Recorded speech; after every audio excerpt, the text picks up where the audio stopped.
About a week ago, I saw a clip from FS1's First Things First where James Jones had a take that if Deshaun Watson doesn't perform well this upcoming season, he could be out of Cleveland. If you come in here and you're not available and you are not playing at a high level, Deshaun Watson is going to be gone. I don't know if he has another bad season, how many teams is going to give him an opportunity. And I just don't really think that's a possibility. Watson could take the first snap of week 1, drop the ball, and shit down his leg, and the Browns would probably just fire their OC and say the new guy is confident he'll get Watson back on track. Rather, I think Jones's take is coming more from a place of emotion rather than reality. And I don't mean that as a dig to Jones, or that I'm some sigma-brained grindset male who thinks feelings are cringe. Actually, it's kind of the opposite. As a Browns fan, I regularly have emotional takes about him. It's pretty easy to, especially when you factor in the mental gymnastics you have to do to stay a fan of the team while thinking the quarterback is kind of a creep. But let's just try to focus on the football of the situation. Deshaun Watson, if we really truly keeping it 100, he's been one of the worst quarterbacks in our league, man. I can't disagree with that. Watson has gone 8-4 in his first 2 seasons with the Browns, but he's been one of the worst quarterbacks statistically over that time. When we look at the 42 quarterbacks who have started at least 10 games since 2022, you can find Watson towards the bottom of the list in almost every category. He ranks 35th in passer rating and yards per game, 37th in success rate, 39th in completion rate, and has the 9th highest interception rate over this time. Watching Watson, things can feel hesitant. I noticed that he became less confident as passes grew in depth and towards the middle of the field. Here's an example against Baltimore in Week 10, which also features Cedric Tillman transforming into a brick wall. The fake toss to Kareem Hunt gets the defense moving in that direction and helps sink down the second level towards the line as Watson rolls to the opposite side. Check out Elijah Moore's route here. He'll work through that intermediate part of the field and start making his move towards the middle right as Watson is hitting his mark on the rollout. It's all really well coordinated. Moore is breaking, Watson is stepping up, and the safety over top of the receiver is facing the wrong way. But Watson never throws it to him. Instead, he focuses on the pressure 5 yards away and ends up throwing on the run out of bounds to James Proche. When you dig into where he ranks and take a closer look at some of his snaps, I think it's easy to feel how Jones does. Like, why are we pretending Watson can get back to who he was in Houston? He isn't even close to that guy. And all we can say is, oh, eventually the Houston dude gonna come back. Maybe the Houston dude gone. But while some of his stats can be concerning, there's one number that reigns over the entire situation: $230 million. You can't talk about Deshaun Watson without mentioning his unprecedented 5-year, $230 million fully guaranteed contract. The deal has $85 million more in guarantees than the second highest deal and makes Watson the 6th highest paid quarterback annually at $46 million. Oh, and it also has a no trade clause. The contract makes getting rid of Watson anytime before the start of the 2026 season essentially a non-starter. If the Browns cut him now, they would be on the hook for $136.9 million in dead money. If they wait until the post-June 1st deadline, that amount drops to $92 million, but either way, it's a pretty unfathomable loss. While Russell Wilson did make history this offseason when the Denver Broncos cut him for $85 million, this amount more than doubled the record previously held by Matt Ryan. I just can't see the Browns outdoing the Broncos in this respect, but then again, it is the Browns.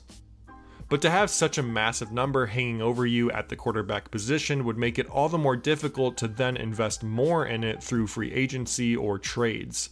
And not for nothing, the optics would be absolutely awful if the organization gave up on the guy they mortgaged their future and souls for.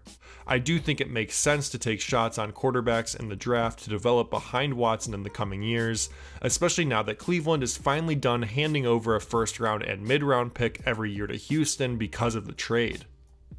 But the Browns can't just neglect other parts of their roster. They might be one of the most proven, just a quarterback away teams in recent years, the hypothesis tested just last season when they went 11-6 with 4 different starting quarterbacks to win a game. Getting rid of Watson would likely mean putting a revolving door of mediocre or unproven young talent at the position around the rest of the team, or it would mean tearing down everything they've built up to start over. And unlike Watson's contract, creating a roster as good as the current one is not fully guaranteed. While it's definitely possible to hit on a cheaper quarterback option and keep them on a less expensive deal through 2026, making that the plan feels more like a hope rather than a strategy. To be fair, so does believing Watson will magically turn back into the Houston version of himself, but I think this is what Jones and other Browns fans get wrong. Deshaun doesn't have to be 2020 Texans Watson to be successful in Cleveland. It can feel like the Browns drove off the lot with a $230 million lemon that's now smoking on the highway during the ride home, but they already paid for it, there's no warranty, and they can't really afford a new one. So, rather than feel bad for themselves for getting duped, they need to take it to the shop to get repairs and get this lemon to the best possible condition it can be. And that's what they need to do with Watson. The goal isn't to get him to return to his superstar heights anymore. Instead, it's just getting him back to the place of being a winning quarterback, somewhere in that top 10 to 12 guys in the league through consistency, faster decision making, and ball security. Heading into his third year with Cleveland, one of the biggest moves the Browns made was firing old offensive coordinator Alex Van Pelt and replacing him with former Buffalo Bills OC Ken Dorsey. Although Dorsey may be best known for his flare-up in Miami or getting fired after 10 games last year and the Bills winning more without him, there's reason to believe he's still a solid choice to come in and help Watson get back to a higher level of play. Dorsey was the quarterback's coach in Carolina during Cam Newton's MVP season in 2015 and worked with Josh Allen from 2019 to last year. Both guys have similar playstyles to Watson as guys with big arms who can both keep plays alive and make plays of their own with their legs. After Dorsey's firing last season, Allen vouched for his former OC, saying he owed a lot of the success he had in his career to him. All signs point to Dorsey being a glorified quarterbacks coach who will have some say in the overall offense, with Kevin Stefanski still the captain of the ship and calling the offensive plays during games. But I think that's probably right. This Cleveland team may be capable of getting back to the playoffs without Watson playing a full season, but they'll need solid quarterback play to get out of the wild card. Having a guy who's dedicated to Deshaun's development will be important, and in all of Dorsey's press conferences and sound bites, the focus constantly comes back to Watson. In February, he said, "I'm extremely excited to work with this offense, especially Deshaun and him being one of the top quarterbacks in this league. The opportunity to really go out there this season and help him prove that he really is that a top quarterback in this league that can operate and help us win a bunch of football games." So, outside of just working him back into the offense following his return from shoulder surgery last year, I think a big thing Dorsey will work on with Watson is just making quicker, more confident decisions when passing lanes open up. This is a bit of a reiteration of what I showed earlier, but I wanted to show a counterexample where Watson takes a snap with a ton of urgency and gets the ball out quick to his guy.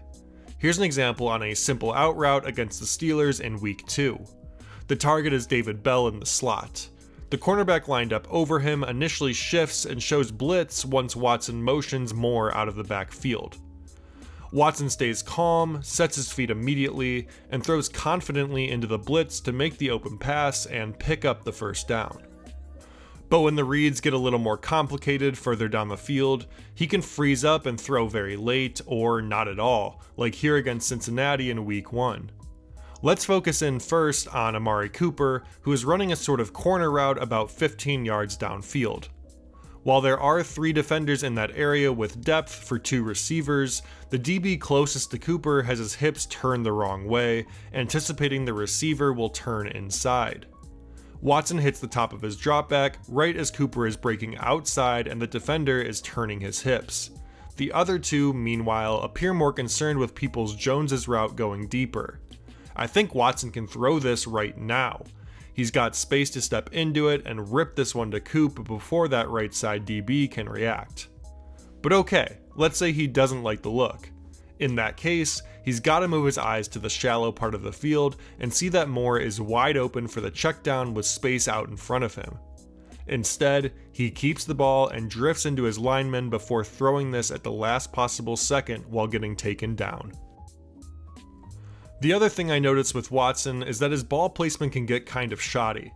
There are some throws on tape where he can just put the ball exactly where it needs to go at the exact right time, like this one against the Ravens in Week 10. It's nut cutting time here, late in the fourth quarter, with the Browns in a 2nd and 19 situation. Cooper's just going to run a deep curl, speeding off the line to get the corner on his hip, and then putting on the brakes 15 yards deep to park it in front of the safety. Watson throws this with incredible anticipation and confidence, getting the ball out before Cooper has even begun turning around to face him. He puts it low, on Cooper's right hip, to keep it away from the corner and protect it from the safety crashing in. It's a gutsy play, and one of the best highlights of his whole season last year. But there were times where he would miss things too far ahead of or behind his receiver, or throw the ball into the dirt despite having an opening. There was this one against the Bengals where, coming out of play action, Watson has Peoples-Jones crossing into space behind the linebackers and in front of the defensive backs. But he ends up throwing this one short and in front of his receiver. I noticed on some of these throws that his motion can get a little funky. On this one, he seems to take an extra hop with his back foot as he's releasing this, which might have been due to the edge rusher coming around the outside, but it looks awkward and ultimately unnecessary to me, and it seems to affect the throw. Other times, though, it didn't seem connected to the throwing motion or timing. He'd just be inaccurate, like on the pick 6 that opened the game against the Steelers. Watson takes the snap and makes a quick throw to Harrison Bryant, running an out route to get space against the linebacker in front of him with inside leverage. This should be a pretty routine pickup of 4 to 5 yards, but Watson overthrows this away from his tight end, and the ball goes off his fingertips and into the hands of the defense. This might be a nitpick, and some of it might be on Bryant, but this is a really difficult ball to catch despite it being an easy pass to make. And when you make the easy stuff hard, it can result in disaster like here. It's instances like this that make me say Watson doesn't have to be a superstar, he just has to be good. This mistake ended up gifting the Steelers 6 points in a game Cleveland lost by 4. I think the absolute best version of Watson next year will improve his completion percentage by a wide margin and ultimately look more decisive in the pocket, snap in, and snap out. I also think this version will show flashes of what made him so special in the first place, the ability to freestyle in the pocket and refusal to be brought down. Here's an instance against Tennessee in Week 3. The Titans will get their edge rusher to come through the middle of the line unblocked after running a twist on that side that gets the left guard and tackle mixed up. But Watson shakes him off, and then tosses the defensive tackle onto him, escapes the pocket, keeps his eyes up, and finds Moore with a pass to pick up the first on 3rd down. Having this ability in his back pocket to use when his back is up against the wall is what can make him so lethal all over again. But he'll need to combine it with much more consistency to be that quarterback you trust to lead a team through an entire game. So, I wouldn't say I'm rooting for Deshaun Watson, but I also think that people like James Jones, who are yelling that he might not be on the Browns after next year, or are fixated on how he isn't who he was in Houston, are misjudging the situation. His contract all but guarantees he'll remain in Cleveland for at least the next couple of years, and while I also don't believe that the Houston version of Watson is coming back, that's not the question anymore. You can't dwell on the fact he's overpaid, that part is a given. Now it's about how do you get the most out of who he currently is.